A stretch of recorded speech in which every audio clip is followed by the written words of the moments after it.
Alright, let's go live again. Excuse me.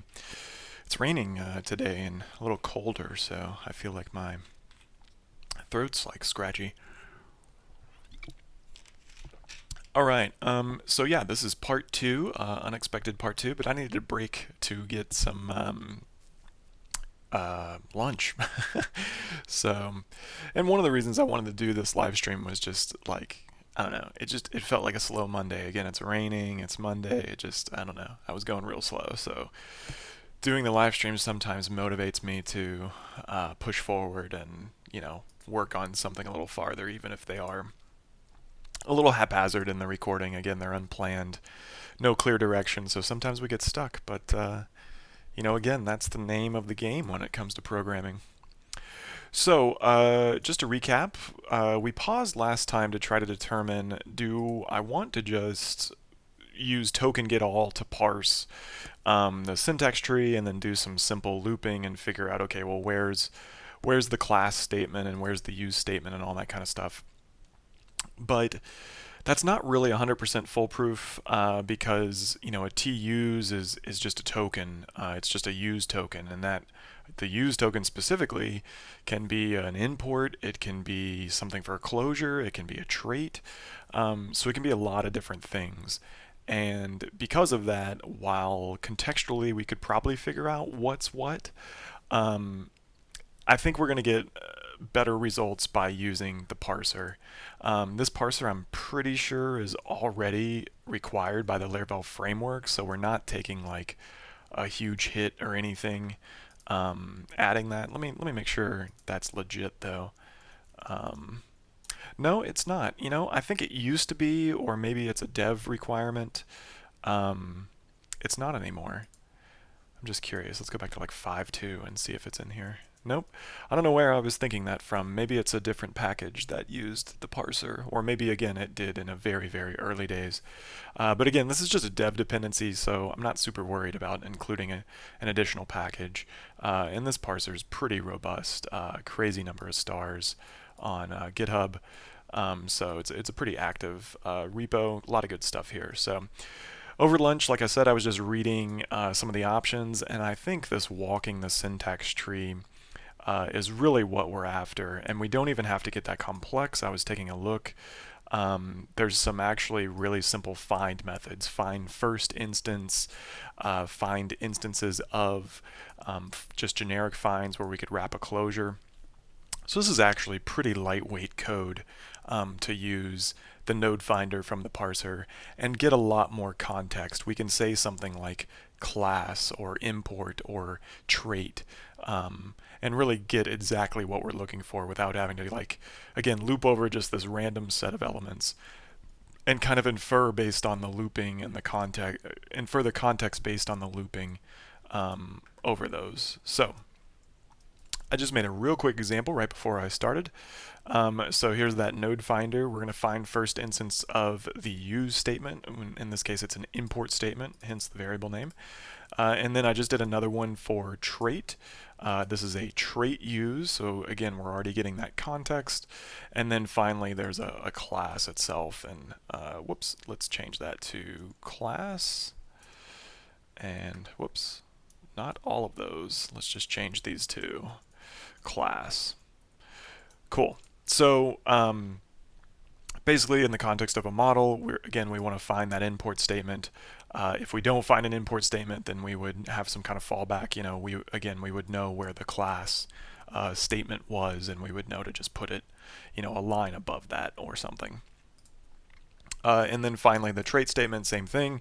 We would know, okay, put this before, put it after the opening class statement. So pretty good stuff there. And just to kind of demonstrate this, let's run this example one more time. And we'll this is a little hard to read, but we'll kind of like break this up a little bit. So we get this use object right away. It's a use statement. So again, we have that context and there's exception. And if we kind of look at our source code, that is the import statement that we're after. Going down to the trait uses, we'll see that it gives us back an array of traits, in this case the sum trait and another trait. So we have multiple traits on one line, so there's that statement. And then we get another element in that array, another trait use for the separate trait. And I just put one on another line, just to kind of give some flexibility to demonstrate like how the parser works. So those use statements are going to give us, those trait use statements are going to give us a lot of context. We're kind of going to know if the model has multiple, if it's all on one line, that kind of stuff. So we can give it just a better placement of that has factory trait. So that's kind of nice.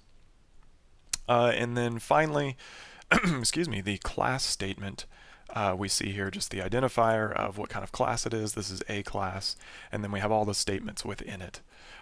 So what's really nice about the Lexer this way, and again, not having to track this ourselves, is we get, start and end lines, we get a little more context, we get some information about like, what traits being used, and all that kind of stuff. So I really like this to kind of figure out, how things should work. So let's backfill this into our little hacky factory generator to see if we can polish this off enough to actually generate conventional Laravel 8 model factories. Again, this may not work for custom namespaces, won't work for additional database connections beyond MySQL, but I think this is a good enough start for that, quote-unquote MVP that I need. Hey Lee, how's it going?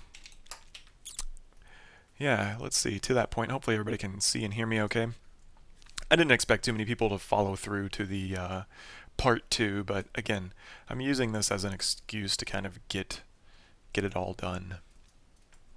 So let's go back to that factory generator now that we kind of have these examples, and here's kind of what we're after. We've used a really simple kind of reflection to get started to see from PHP, hey, give us all the traits, so long as that's an array and it has a trait, then we just return. We don't need to do anything with this model class. And for now, I think I left this var dump in there just to kind of make sure that those traits are coming back either singular or kind of all the way through. So let's do print r on model class. So again, this is just going to be some kind of poor man's debugging here, but let's bring through what we had before. So let's import these additional factories. We're going to parse some source code. In this case, this is going to be the contents of this model class. And again, I don't know if this is a path or a class name. I'm not entirely sure. So this may not be correct here, but we're just, again, we're making some assumptions. So I'll just do a file, get contents. Let's do a file get on model class, and that's going to give us everything we need. Lock, no, I don't need to lock it. So that's going to give us everything we need. We're going to parse all those statements, turn that into a node finder, and effectively we're going to start finding all the different instances of kind of the things that we want. So probably what we want to do first, and I'll explain this more here in a second, but let's just get the class to kind of get started. And then the next thing we want to do is find the import statement. Now at this point we know we do not have the has trait, and so we're going to start finding things. So we really just want to find the first instance of the use statement. Effectively, if we don't find something here, so if this is empty, if import's empty, then we're going to want to probably just use the class line. So I'm just going to say something like line here, and going back to our class name, we can just kind of hack this together. So we can see that class is going to give us this kind of object, and it has a property of start line on it. So we can say something like class get start line, and we'd really want to probably like -1 on that. So what we're going to do is effectively say, look, if we don't find any import statements for whatever reason, if somehow you're not importing any, you don't have any use statements in your model class, then take the class definition and just go up a line, and that's where we're going to put our use statement. So, and I guess technically speaking, we don't even want to go up a line. We would just kind of insert it at that line and then push the rest down. So let's just kind of see where that gets us. Is the full model class name, I think. Model class is the full model class name. Okay, yeah, I'm gonna run this through in Docker here in a minute. I just want to kind of roughly get this started, because this is probably going to be the most involved piece today. So if we do find an import statement, then the line is really going to be the same thing. It's just going to be the import statement, or whoops, sorry, line is going to be the import statement get start line. So we can already see how we might refactor this code here in a minute, but again, this is kind of just to get things started. So at this point, we would insert, and let's go get the proper full trait here. Here we go. So we would basically insert that at line, right? So that's really what's left to do here. Now again, there's going to be some stuff that happens to make sure we get the right file contents and all those types of things, but we can see this being kind of a good start. All right, let's keep doing the same thing for trait. We can do the same thing if, this would be traits, so if empty traits, then we'll do the same thing here, but it won't be as simple as the class. We'll need to kind of get where the class statements start, and that's a little bit tricky. So we can say something like statements. I think statements is what it has. Let's find out. Yes, it does, but let's go more specifically to that class. Where is it? Oh, show it to me. Come on now. I think, did we have that in our example? No, we have it. Where do we have a reference to that so I can just command click through it? There we go. There it is. Okay. So class extends class like. That's kind of funny. So yeah, so it has a set of statements which I assume are probably in this class like. There we go. So there are all of the statements. Great. Oh look, it even has a get trait uses. That's interesting. That's interesting. We kind of wouldn't even need, if we just got the class, we really wouldn't even need to get the trait uses, because we could reference this to kind of get all of those. That's kind of nice. Let's do that. So what we could do instead is say, instead of just another node finder, now we could say something like class get trait. Why am I not having access to that? It's a public property. Oh, it's part of statements. I see. Okay. So class statements get trait uses. It's still not going through. Class like extends abstract class like. That should be top level. Why is it not picking that up? Oh, it is picking that up. It just doesn't like it. Potential polymorphic call. The code may be interoperable. Okay, that's fine. Okay, so if there are no traits, then we would really just want to find the first statement and get the start line. It may be an empty model class, in fairness, in which case we would have to get like the end line. So there's a potential bug here.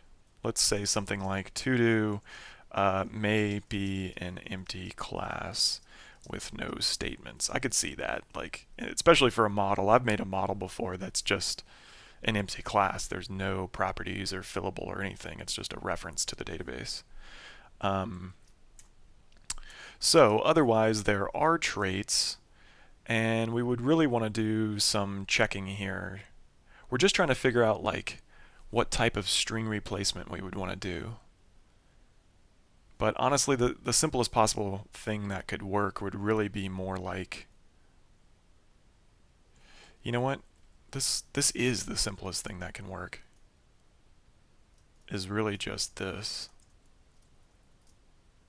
Is just to put it on the very first line of the class definition. That's really the easiest thing to do.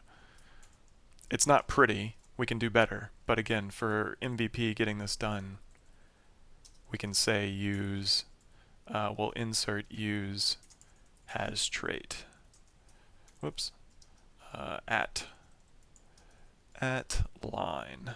Okay. I think this is pretty much what we want to get started with here. So let's kind of see some of this debugging, use these as kind of tracer bullets. We'll figure out what's going on. And so I don't have to keep like deleting files. I'm just going to temporarily comment out that puts bit there just so we can always be generating new factories. So let me fire up Docker. That way we have access to a MySQL database. And let's kind of see where we are with this. And just because I know we're probably going to have to do that composer dance again, let me rmrf composer lock. Since I added that Nikic parser, I may need to do this again. So let's just let that happen in the background while we're getting Docker to go. So what I'd like to see is better understand this traits bit. We're probably going to have to morph model class into a path, which we seem to have access to up here. We already have this path, so we can go ahead and fix that while we're waiting. Oh, that's the factory path. We don't necessarily have the model path. So yeah, what is class base name? What do we get? Model exists. Class exists. Qualify class name. Could not find model. What is all this stuff doing? Trim root namespace. Starts with root namespace. Oh, we get the root. Okay, yeah. So we actually do handle different namespaces potentially. That's nice. But we need to kind of convert this into a class path. I think Laravel has that function. Do they have like a class? They have class base name. Do they have like class path? I thought they had something that like converted path. I thought they had like a path from class or class from path kind of thing. I don't remember. Anyway, we can convert it. It's not a huge deal. I'm just kind of curious. Because I know they have that class base name, which is super handy. Anyway. Is this an add-on to Blueprint or something new you're working on? Didn't realize. Yeah, this is a model factory generator for Laravel 8. All the ones that are out there in the wild don't yet support Laravel 8. I was previously managing Marcel's model factory generator for like the last year or so maybe, and I just don't have the time to manage it anymore. So I think it's an opportunity to just make a clean break, make one that's Shift specific, but make it a public repo that if people want to use it directly, fine. But that's not really my goal. My goal is I just need something to work for Laravel 8, because Shift depends on being able to generate factories for some of the shifts. So again, glad to open source it. I try to do that with a lot of stuff from Shift. That's especially if it's shared or whatever. I'll PR it instead of making like my own parser. I send a lot of PRs to Nikic's parser. stuff like that. So that's why I wanted to kind of mess with it this way. So let's see. Okay, so we do have generate factories or factory. What do we call it? Generate factory. Generate factory.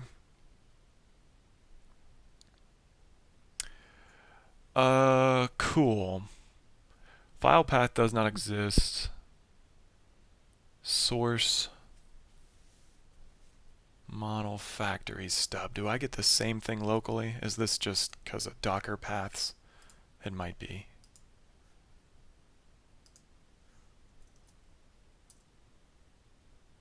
Okay, connection refused. So, I get some pathing information. File does not exist at path. var www model factory generator source ... stubs factory stub. Okay. Let's see if it's in there. Vendor model. Oh. No, it's mapping to that correctly. So this should be Laravel shift. Ah, shut up, thing. Where do we go here? What did I call this? Generate? Factory generator? There we go. And then this is saying source ... // stubs. Okay, so that's not. Something's wrong with that pathing. What's in here? Alright, and what's in here? There's stubs. So why am I going 2 up? Where did that come from? Yeah, factory generator.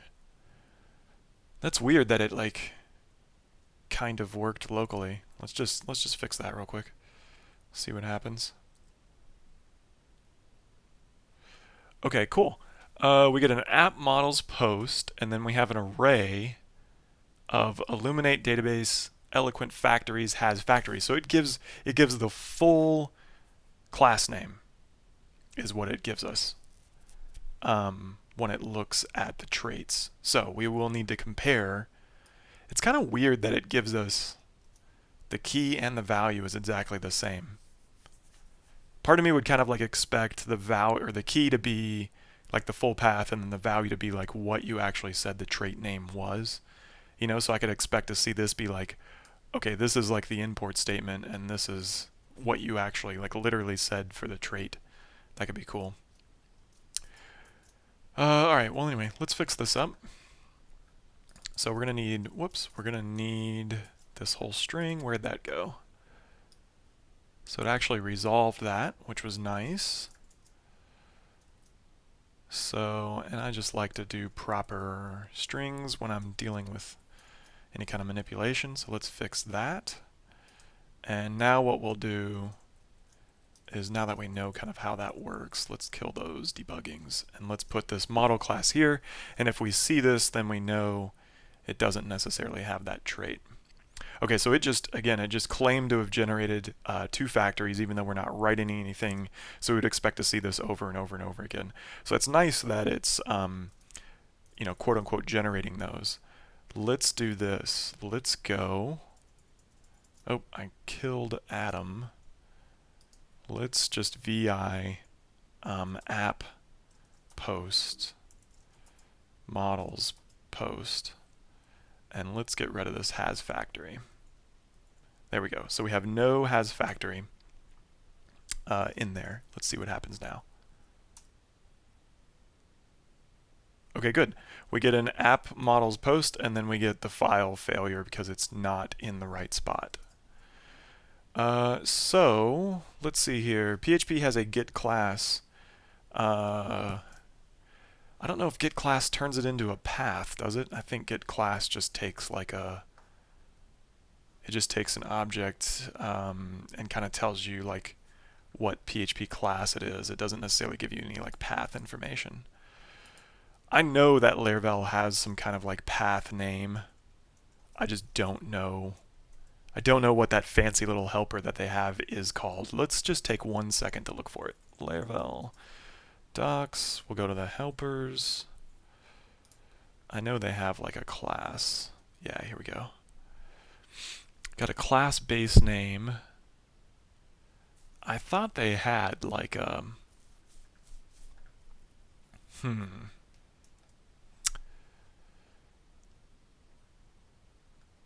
I thought they had like a converter or something.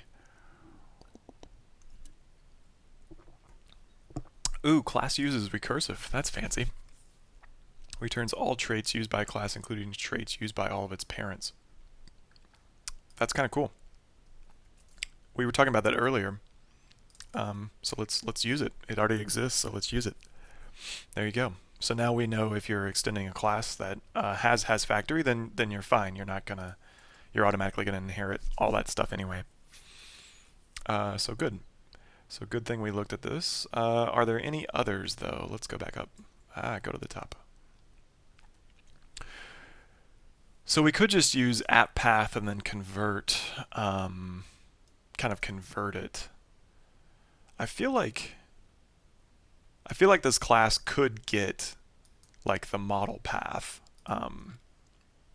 but again, I don't want to change too much just yet. So let's do this. Let's just make one of our own real fast, and we'll just say something like path equals app path of whatever we need to convert here. So this is really just like an str replace. Oh, they don't have. Oh, they only do the special methods. My bad. So we'll just do a string replace, and that's going to be the directory separator. So in this case, whatever the directory separator is, or we want to change it to the directory separator from the namespace separator, which in this case is going to be double wax there, and then we'll do that with model class, but we need to drop off this kind of app namespace. So we're kind of doing like the opposite of what we do here where we qualify this class. So it's kind of like the same method, just in reverse. So let's just steal this code for now, and we can make a better method for it later. So we've got the root namespace. You could use new reflection class path get file name. That would be cooler. That would be way cooler. I wasn't familiar with that one. Let's see here. Reflection class constructor. Nice. So it gives us a class.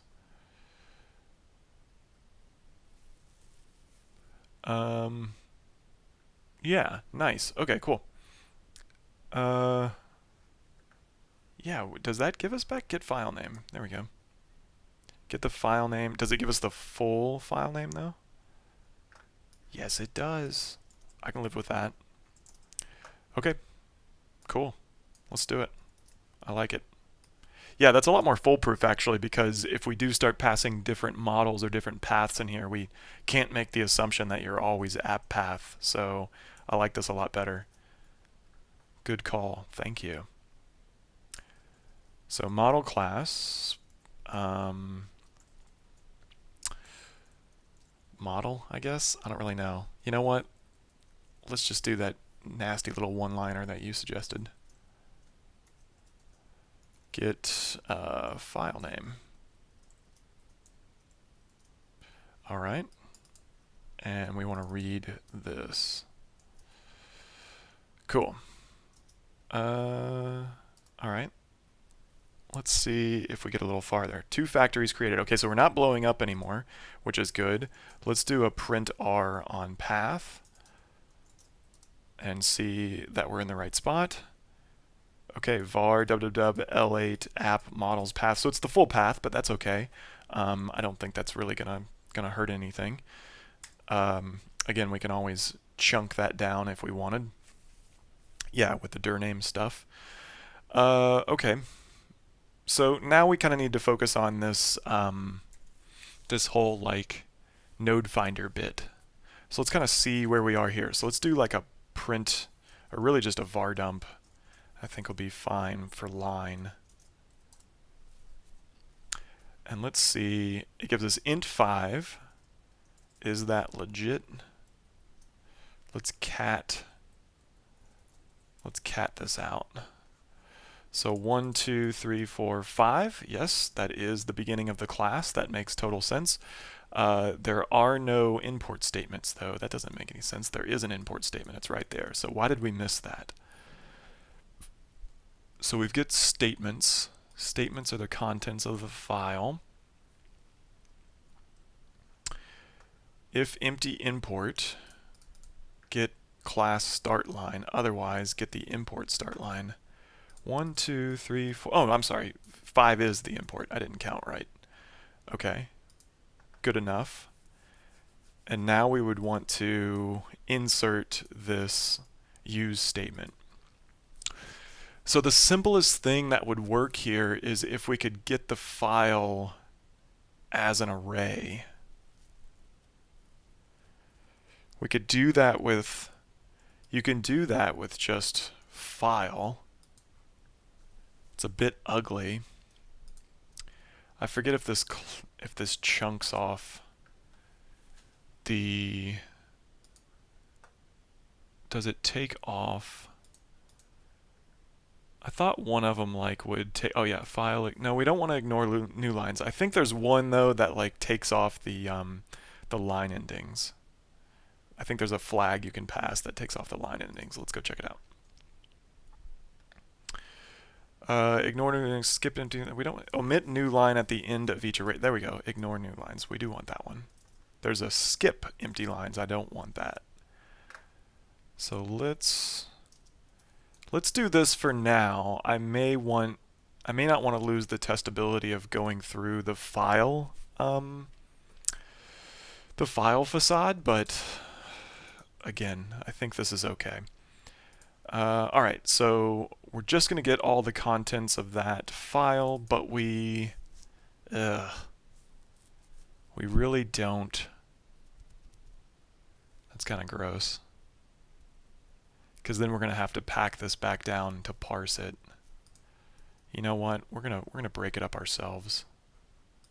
It's not awesome, but we're gonna do it. So here's what we're going to do. We're going to say lines is equal to, I think for now we'll just use explode on the PHP end of line. For now we'll do that, because again the assumption is that you're running this locally and whatever new line of the PHP file system that you're on should match. But that's probably not always the case. You could be working on a team of developers and one might be Windows and one might be something else. So this probably isn't what you want. We'll see. Okay, so anyway, the point of all that is at this point now what we can do is effectively splice into the lines this line that we want. So we can do array splice lines, and this would be,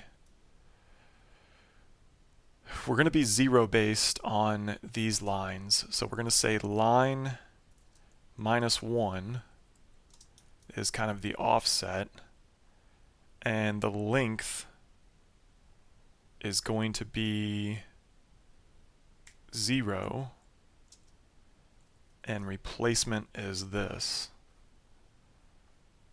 And I didn't want to paste those in, so let's paste just that, and let's fix these quotes. I'm going to close the chat because it's in my way. All right. I think if you array splice something in, whoops, if I have a comma in the right spot, I think if you say length of 0 and do this, it actually splices it in. So let's find out, but let's go ahead and do this for our other line as well. So we inserted it now. That's good. Although we probably want a line break here, I would think. Well, no, it's gonna get the line breaks back in there later. Okay, and then now we would want to import the use has trait thing the same way. So we would just take this and we would array splice the lines, and this it takes it by reference, so it updates it directly. This would be line, this is not line -1 in this case, I don't think, or is it? Yeah, it's always line -1, because again, zero-based arrays. And let's take this trait, and we'll do the same thing. And let's kind of see how close this is. I don't expect it to be perfect for every type of file, but oh, we probably want to echo. Let's echo the implosion using the same line separator or line ending with the lines. And let's kind of see what our model looks like when we run this. Not that, when we run this. Okay, we got the has factory. That's nice. The trait is a little jacked up. It did not do the trait correctly because of that comment. That's a problem. I remember this about Nikic's parser. It doesn't consider comments. It doesn't correctly attribute comments with like the statement below it.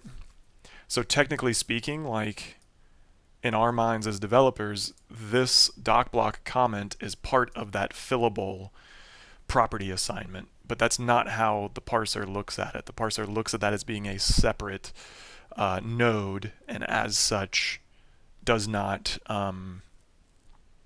really do what we want it to do in that case. So that's already kind of a bug right there. So we're gonna have to parse this out just a little bit better. So what we could do, just for giggles, let's kind of see what this does. If we just say, look, get the start line of the class and actually don't subtract 1. Like we don't want to put it on the same line as the class definition, but we would want to put it on the line below. Now again, we can already see how this would not work also if you were, formatting your files a certain way. For example, the curly braces on the same line. But let's just kind of see what this looks like. So yeah, see the has trait actually goes kind of before it now, which is not really what we want either. So we could fudge this a little bit by like, doing a +1, but again, I think this is just going to put us on the other side of that. Yeah, see, it's still not going to get that curly correct. So there's probably a way, if we go and look, not at start line, but if we kind of go and look at the output of example again. So let's do PHP example. Oh, wrong thing, sorry. Oh, we're on the L8 stuff again. Let me get back to our actual project. Factory, what did I call this thing? Model factory generator. Those names do not match. I'll have to fix that as well. So not artisan, let's do example PHP. Oh, I took everything out of it, didn't I? Example PHP. Let's go back and just look at this class for now. Let's get rid of these imports. All that's working great. Okay, so it claims that it starts on line 5. So 1, 2, 3, 4, 5. Great. You know what it is? I think I heard the chat, so you might have already said this in the chat. We're actually adding a line, so yeah, we can't. We added the import, so technically, even though it's not reflected in the looking at the instances of the nodes, we actually increased the line of the file. So the +1 here is technically accurate, but it still falls in the problem of the curly brace. So that's actually why the import statement we had just a minute ago didn't work like right off the bat. It still doesn't work though because of the comment. So I still want to find a better approach for this. Let me check the chat. Cool.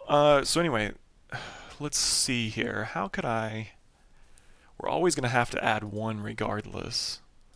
Let's just see if there's a way, though, looking at class. Is there something... Is there some other method on class or class-like that we could use that would kind of let us know, like, this is the first line, you know, of the class.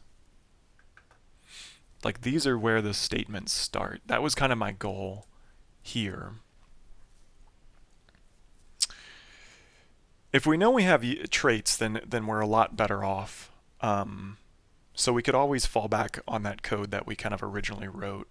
But we need to still figure out, you know, what is the best way to determine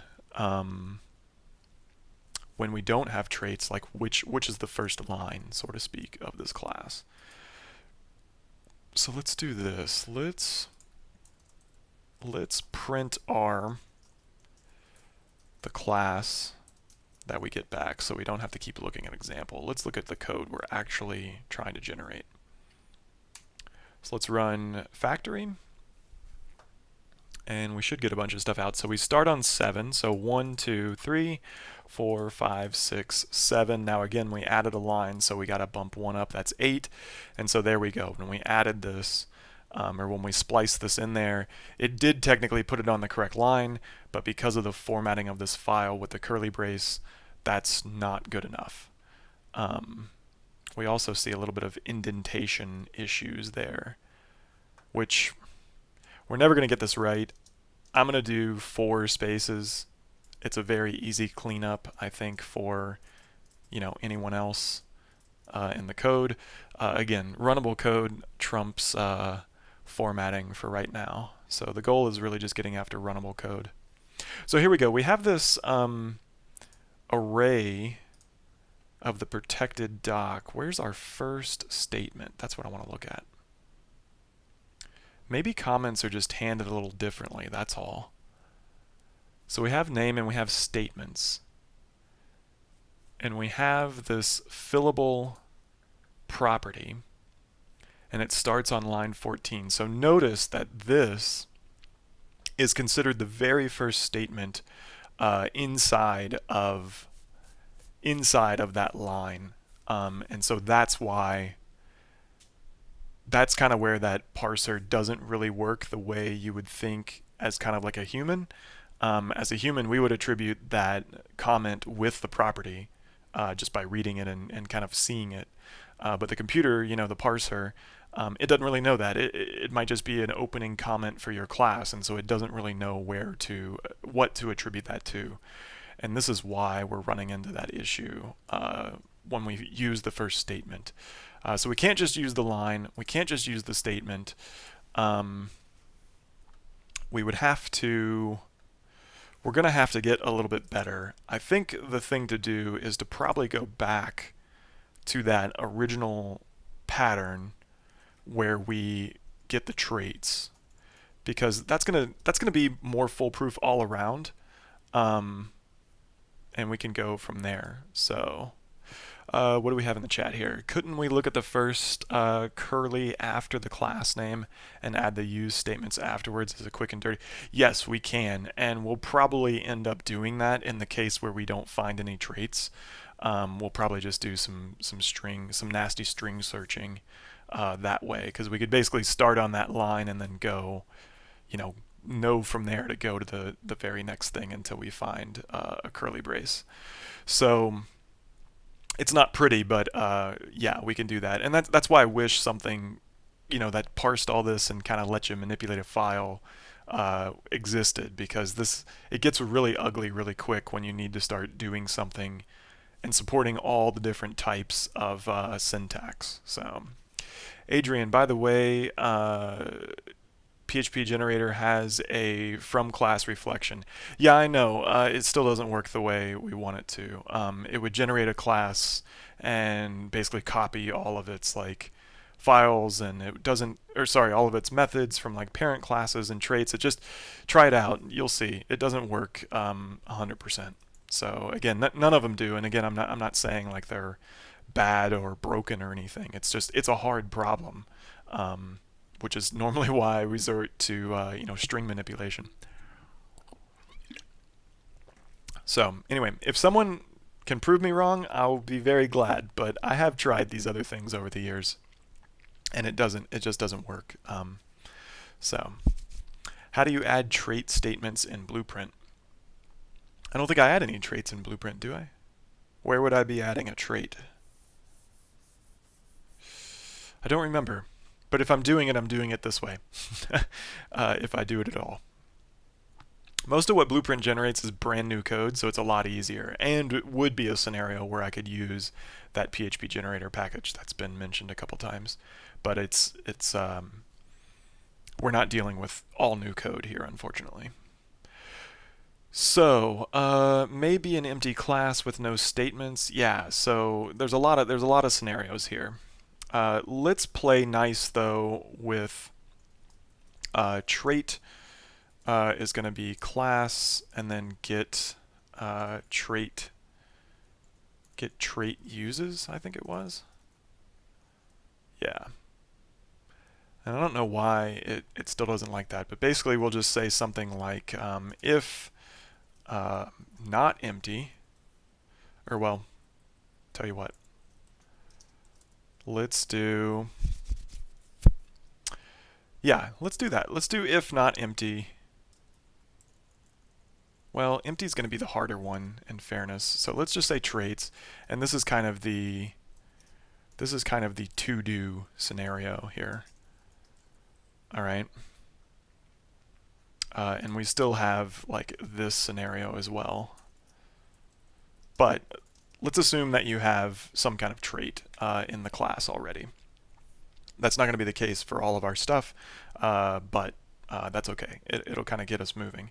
So if this is the case, then we know that line is going to be basically the traits, the first one. We know that there's multiple, and we kind of can go from there. But if we're gonna be writing it this way, I'd like to get a little fancier, but that's okay.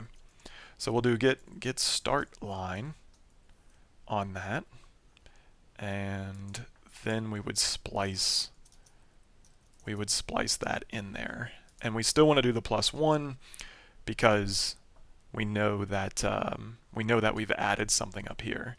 Now, again, this isn't going to work in our scenario, unfortunately, because we don't have any traits in this. So we're still going to get that kind of crappy up top little use statement here. So let's just spend a minute and we'll do this kind of the gross way and figure it out from there. So we know we got the class start line. We can definitely do a +1 here again. We're going to take this off, and what we'll do is we'll say, what's kind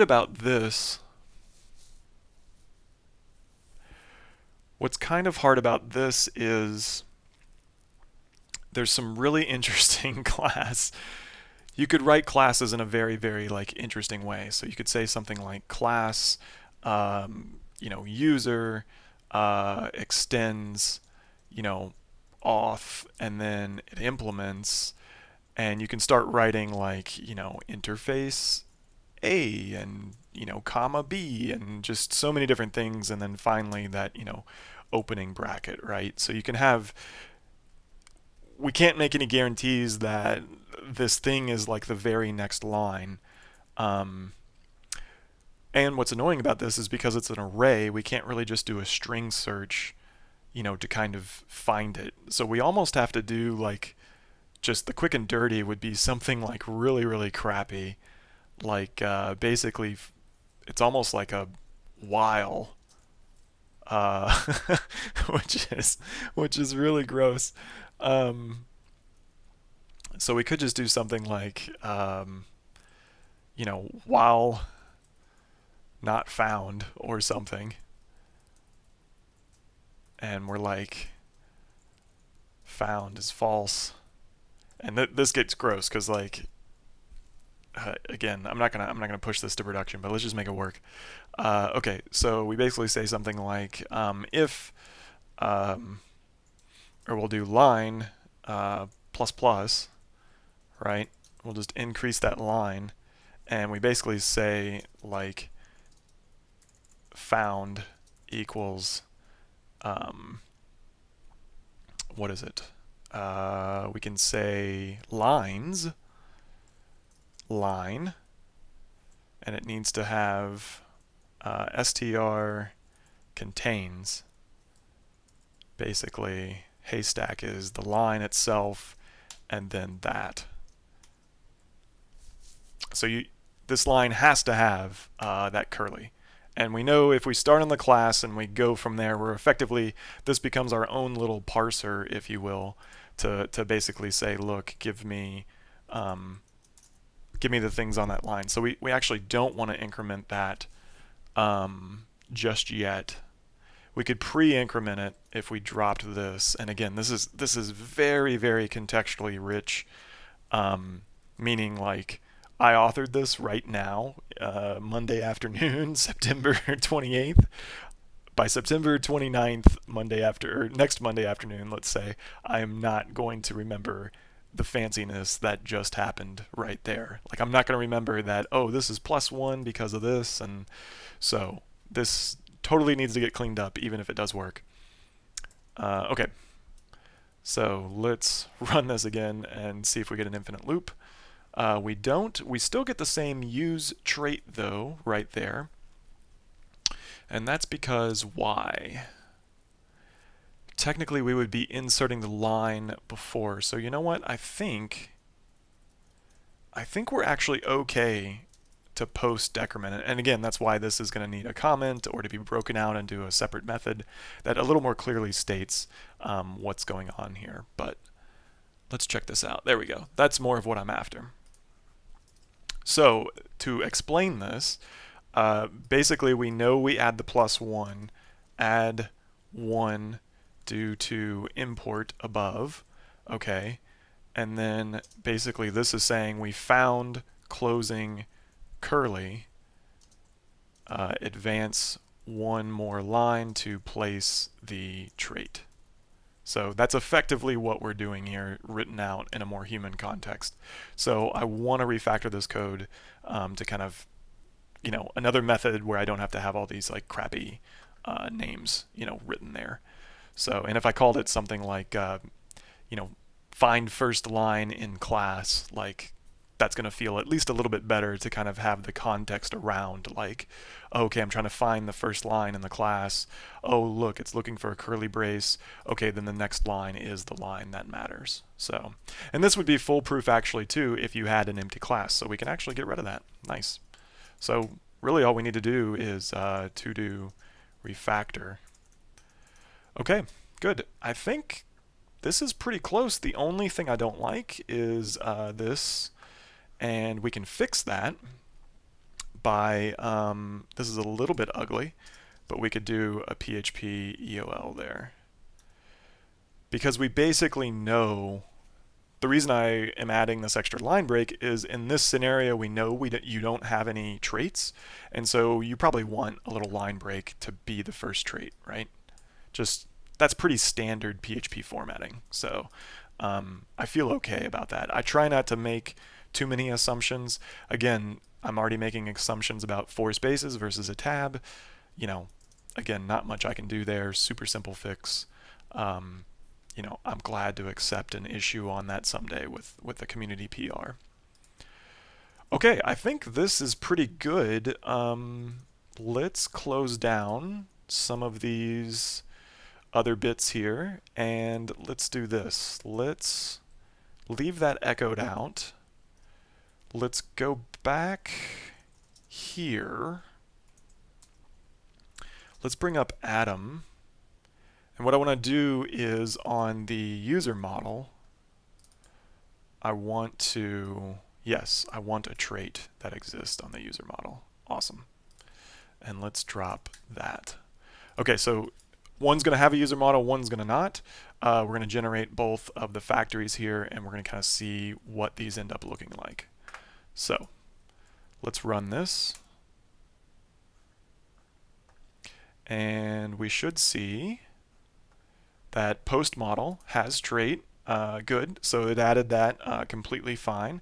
And then we should see that the user model has trait. Good. It found notifiable and it added that below it. Now if we want above or below, it's kind of, it's kind of irrelevant. We could drop the +1 here to kind of get around that. But the point is that it's adding the trait. So as far as an MVP bit, I feel pretty good about this. Let's take a look. Let's actually let it generate everything now. So let's do a file put, and we'll say path. And then, of course, the contents are going to be basically just what we did, which was implode PHP the lines. So just put them back together with those line endings. And let's go ahead and uncomment that as well. All right, we're going to run this. We should be getting no output other than 2 factories created. And when we go back to Atom, we have the use trait. It has the factory imported as the top line. Again, not awesome, depending on how you're formatting everything, but has. Oh yeah, you're right. Sorry about that. We have this has trait. That's funny. This is has factory. There we go. Good call. All right, so let's break those down. And let's break those down. And let's go back to our factories, and we'll just delete both of these. And let's run this again. And you know what? Since we may be doing that again, just real quick, git init, git add dot, git commit dash m, initial import. All right, cool. That way I can just do a git reset. All right, let's generate those 2 factories yet again. And we get the models got modified, and of course the database factories got added. So let's look at those. So as far as the factory goes, post, it's in the right spot. We get some nice formatting here. We get the author ID, app models user factory, beautiful. This all looks really, really nice. Yeah, this looks really good. I think this is a really good start. It's not awesome, but it's I think good enough to kind of start testing like against my own applications and stuff, and get more robust with that. We got the add has factory there, good, and we got the import, and we got the has factory added there with the import. Okay, so one more just quick kind of manual test is I'm going to delete those class factories, but I'm going to leave the traits on the models. And let's run this again. It still generates the 2, which is good. GST, great. Git diff -w, and good. I do not see that it like somehow duplicated these lines or anything like that. So I think this is pretty good at adding those correctly to the traits when they do or don't exist, and when they have traits or do not have traits. So is it 100% foolproof for all the different ways people write code? Absolutely not. But is this what I would consider an MVP that I could go and test on like Confident Laravel or base code or some of my own projects with old factories and maybe just regenerate them side by side to see how they look? Yeah, I think that would be a really good test to go from there. All right, let's see what's going on in the chat. Would be a good test to see what happens if the import is there but not used. Import is there but not used. I see what you're saying. Here's the test for that. Artisan make model whatever comment cat app models comment. Okay, out of the box, Laravel gives you a model with it and the trait being used, so I'm not going to worry about that.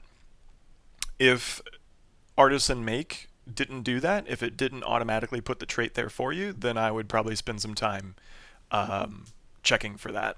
But I don't think it's a big deal right now. And it's a fairly easy fix in that little method that we wrote. You would really just kind of keep going. You would just say, like, does it have the factory, if it has the trait or not. Like, you would also just check for the import as well. Like, is there a use this statement that exists already? It gets a little weird though, again, because if people write like grouped use statements, I'm not a huge fan of those, but if people did write those, it'd be a little bit hard to kind of determine that. I don't even know if reflection allows you to see like imported statements. I don't know. Bottom line is I'm not going to worry about it, is the point. So cool. Okay, well, I think this is in a decent place. I'm gonna keep testing it as the day goes on, but I think this is really kind of where I wanted it to be from earlier. So thanks everyone for attending the part 2. I think this is a good bit. Maybe later in the week, once I've actually published and tagged a version, hopefully by like Thursday or something, I'll maybe just do a quick follow-up to show some of the more robust tests and show it working with the test generator and things like that, just to kind of see it in action. But I think this is a great start for MVP. I'm going to kind of make these commits, clean up these notes, go ahead and push it to dev master, and that way if anyone on these streams has some ideas, Adrian, Krishan, whatever, feel free to start submitting PRs. So see you all in the next live stream. Thanks again for joining.